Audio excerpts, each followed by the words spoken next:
ব্যস্ততার জীবন থেকে একটু স্বাচ্ছন্দ্যবোধ নেওয়ার জন্য হলেও আমাদেরকে অনেক সময় গ্রামীণ পরিবেশে চলে যেতে হয়।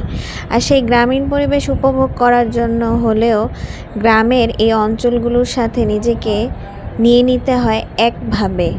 একভাবে বলতে যেটাকে বোঝায়, এককভাবে বলেন আর একাকিত্বভাবে বলেন, গ্রামের পরিবেশটাই অন্যরকম, আপনাকে আবেগময় করে তুলবে। আমরা চলে যাচ্ছি একটু গ্রামের দিকে ঘুরতে। হ্যাঁ, ঠিক বলেছেন। যেতেই কবুতরগুলোর সাথে দেখা। এই কবুতরগুলোর সাথে দেখা করার জন্য হলেও এখানে একবার হলেও আসা দরকার। কারণ অনেক সময় পাখিদের সাথে কথা বলতেও ভালোই লাগে। বাচ্চাগুলো খেলা দেখে আমার খুব ভালো লাগলো। তারা কি সুন্দর কবুতরের সাথে খেলা করলো। গ্রামীণ পরিবেশে এত সুন্দরভাবে চায়ের দোকান থাকে, যেটা না গেলে জানতাম না।